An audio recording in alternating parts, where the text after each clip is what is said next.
दोस्तों, उम्मीद करता हूँ कि आप और आपके घर वाले खैरियत से होंगे। तो आज का हमारा टॉपिक है बोलते चेहरे। ज़बान एक बहुत बड़ी नेमत है जिसकी मदद से हम बोलते हैं और सामने वाले को अपनी बात समझा देते हैं।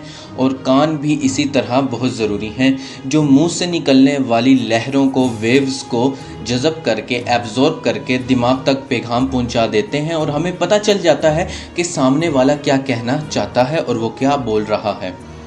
मुख्तसर ज़बान, कान और दिमाग, ये तीनों मिलकर मालूमात को एक दूसरे तक पहुंचाते हैं और दूसरे से मालूमात भी हासिल करते हैं। ये मीडियम हैं, वास्ते हैं, ज़राए हैं।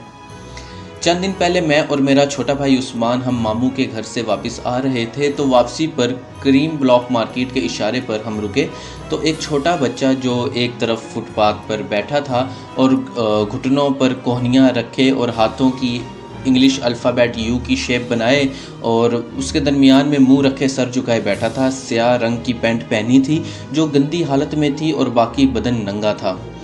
मुझे नहीं पता कि वो क्या, क्यों और किस वजह से वहाँ बैठा था, मगर जब मेरे छोटे भाई ने उसे चंद रुपए दिए तो उसने थोड़ी देर के लिए अपना चेहरा ऊपर उठाया और वो कुछ बोल नहीं रहा था और ना ही भीख मांग रहा था। मगर जब उसने हमें देखा तो उसका चेहरा बोल रहा था।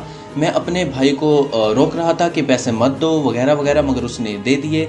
और वो जो 7 से 8 साल का बच्चे का मैंने जब चेहरा देखा तो मैं खामोश हो गया। वो किसी से भी भीख नहीं मांग रहा था, बस ऐसे बैठा था जैसे किसी का इंतज़ार कर रहा हो। चेहरे पर मिट्टी और डस्ट थी, खुश्क होंठ थे, सपाट बेजार आंखें थी। सांवला रंग होने के बावजूद वो खुश शक्ल था, मगर ज़िंदगी ने उसको इस हाल में रखा हुआ था। वो मुंह से कुछ नहीं बोला मगर उसका चेहरा बोल रहा था। बस वो उसी दिन वहाँ हमें नज़र आया।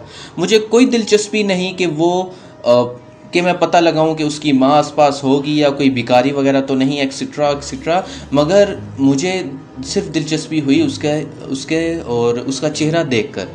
उसकी ज़बान खामोश थी, उसका चेहरा बोल रहा था। अफसोस, आज हम सिर्फ ज़बान पर गौर करते हैं और ज़िंदगी बहुत तेज़ हो गई है आगे बढ़ने की दौर में। और ये सोशल मीडिया और मार्केटिंग, इन जैसी चीज़ों ने लाइफ को रोबोटिक्स बना दिया है। बगैर जज्बात के ज़िंदगी गुजार रहे हैं लोग, धोखा खाते हैं और फिर दूसरों को धोखा देते हैं। जो वो सोसाइटी से सीखते हैं उनको रिटर्न में वही देते हैं, जबकि खुद इम्प्रूव बहुत कम लोग करते हैं। बहुत कम लोग होते हैं जो धोखा खाने के बाद दूसरों को धोखा नहीं देते। तो अगर हम सिर्फ लोगों के चेहरे पढ़ने लग जाएं तो हमारे दिल दहल जाएं। सफ़ेद पोश लोग किसी से कुछ नहीं मांगते, मगर देखने वाली आंख उनको देख ही लेती है। आपके पेशे का भी आपके चेहरे पर असर होता है, आपके अमाल का भी, एक्ट्स का भी आपके चेहरे पर असर होता है, आपकी हरकतों का भी आपके चेहरे पर असर होता है। इंसान अगर मजदूर है और सख्त जान है तो उसके चेहरे से पता लगाया जा सकता है। इंसान में इंसानियत होनी चाहिए। हम दूसरे के गम में उसका सहारा बने और दूसरे की खुशियों में शरीक हों।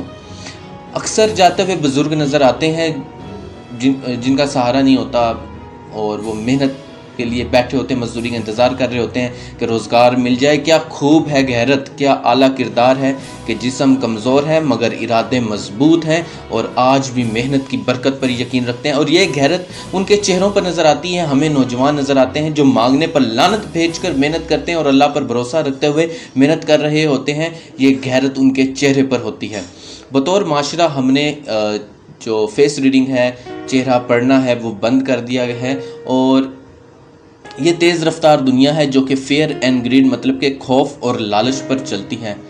खौफ, ये ना किया तो ये हो जाएगा। लालच कि उसके पास 1 to 5 है तो मेरे पास होना चाहिए, उसके पास VBR है तो मेरे पास होना चाहिए, उसके पास Yamaha R1 है तो मेरे पास भी होना चाहिए। ग्रीड यानी कि ये नहीं देखना क्या वो मेरी ज़रूरत है भी या नहीं है।